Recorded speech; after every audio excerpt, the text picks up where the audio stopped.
How to do it. Let me show you how to do it.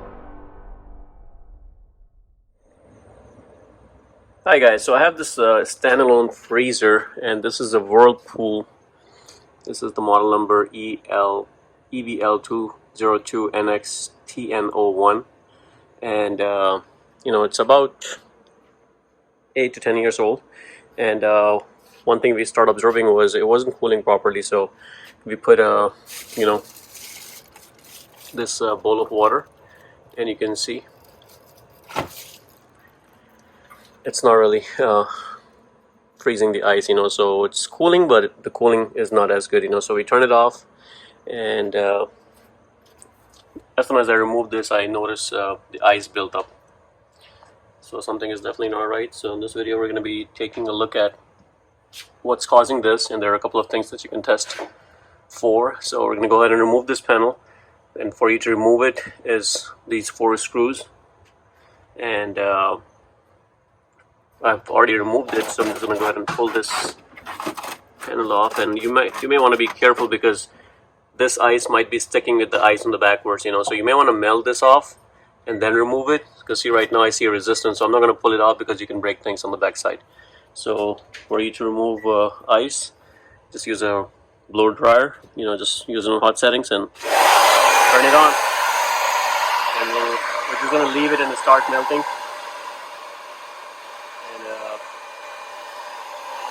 And we'll come back after everything is melted and see what's behind it. Okay, so I removed the cover.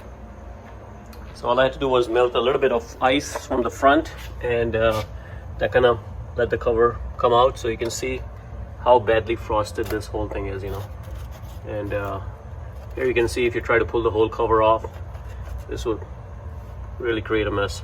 So we're gonna test for a few things, on the back side. This is a heater right here, and this heater is supposed to be on to defrost all this ice, so it's possible that we have a bad heater here, but of course we don't know yet. We're gonna have to test it.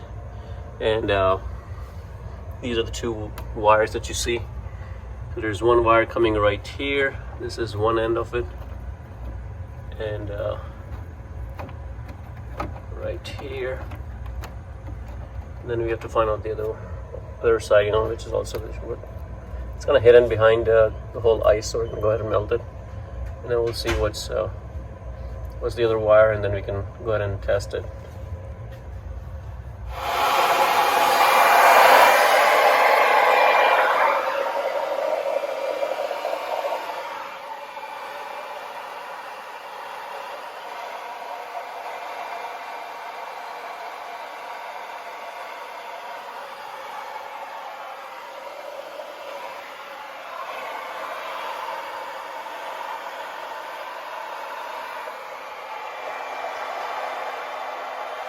I'm going to go ahead and continue blowing this off, and once all the ice is gone, then we're going to go ahead and test it. Okay, so now most of the ice is melted, and now you can see the wires clearly. So this is one side of the heater wire that goes right here, loops through this, and then comes right here, so that's one end. And then we have this device, which is mounted on top of this. So this is nothing, just a clip, and it was mounted just like that, so I just removed it from there. And then the other wire, you can see now with the ice gone, it comes right here on this connector, which was plugged into this connector right here. So I just undid this right from here, and it's that simple. To check the impedance on the heater. So as long as you have continuity on the heater, I think that should be a good indication that the heater is good. And then we'll check the resistance on this device.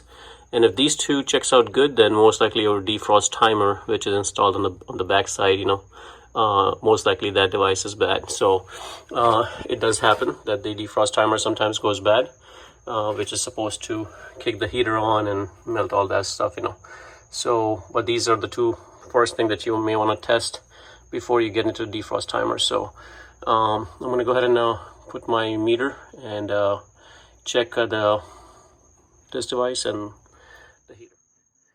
Okay, so we're going to put this on impedance, and you can also put it on this sound mode. So this is a continuity test that we can do. So we have this one wire coming into here, and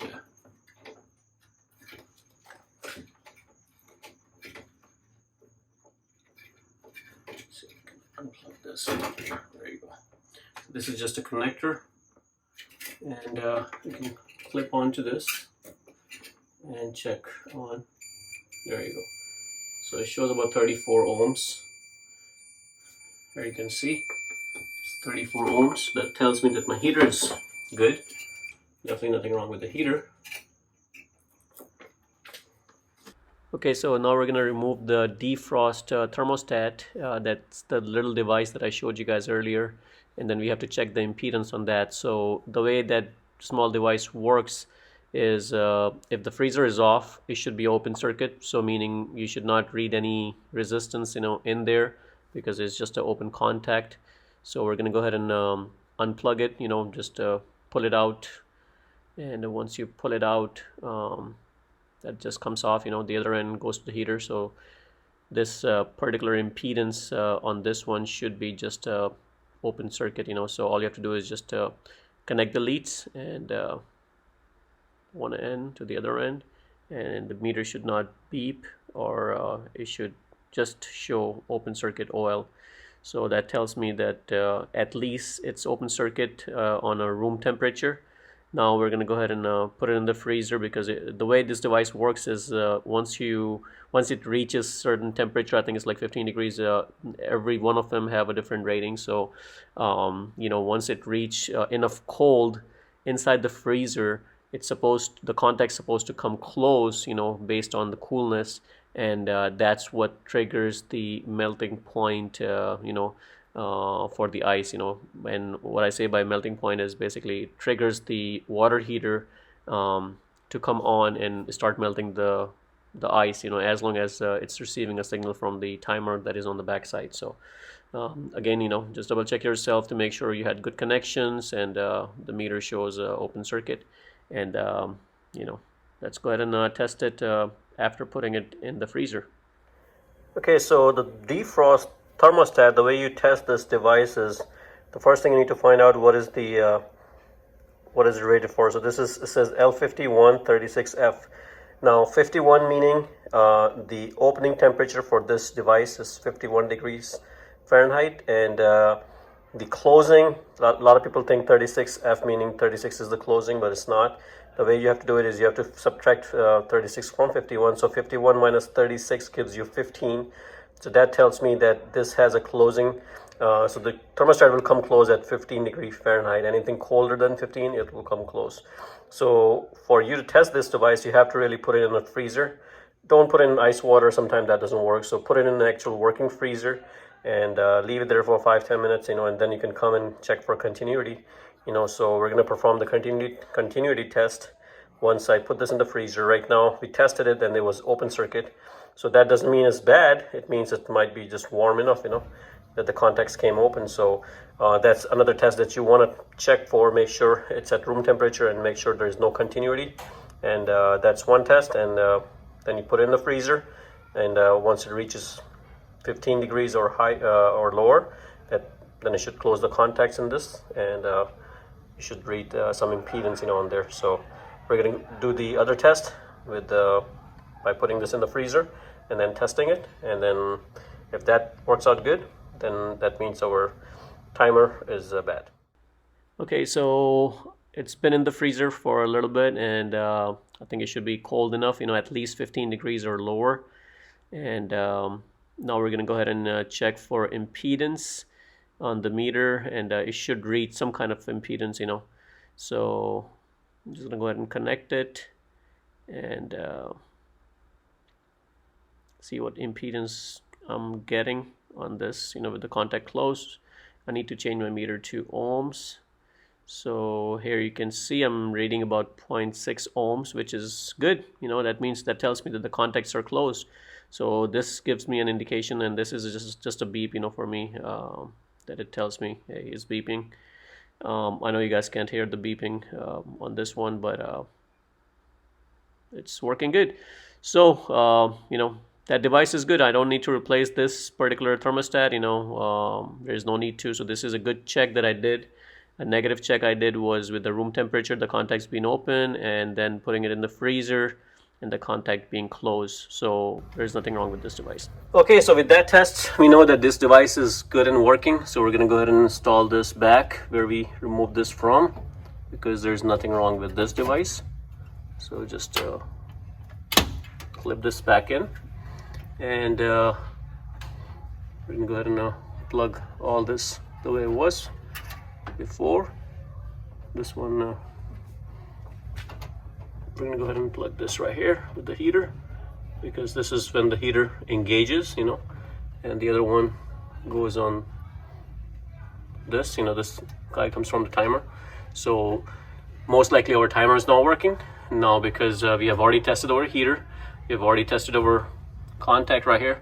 So that tells me that something is not right with the timer, and the timer is not kicking in, basically telling us, and the way it basically works is, you can see this is the heater, one side heater wire coming from here, and this is the other side of the heater. So basically this is in series, with the heater circuit, and once it's cold enough, this continuity is made throughout the timer, and that sends signal and basically engages the heater to come on and off. So most likely our timer is not working, so we're gonna go ahead and put everything back to normal and remove the timer. Okay, so if you have done these tests and these components are working good, that kind of leads you towards your timer. And I'm not including the timer continuation in this series because that's a completely separate topic. So if you want to watch that video, click on the link in the description below, where I'm going to be talking about the timers. What can you do and how can you recognize what timer you have, where exactly it is located, and if you don't have the exact timer available, can you use any other timers? All those things will be included in that video. So this video, I don't want to make it too long for those whose heater might be bad or whose thermostat might be bad. So in your case, if your timer is bad, please click on the link in the description below, and I'll be talking a little bit more about that. So hopefully guys, if this video helps you guys troubleshoot your standalone freezer. The concept is pretty much the same. Any kind of freezer it is, the mechanics behind it is exactly the same. Same components are being used, so it could be one of these things. So any freezer, you guys can troubleshoot using this method. Guys, thanks for watching, and please subscribe to my channel and like the video. Thank you.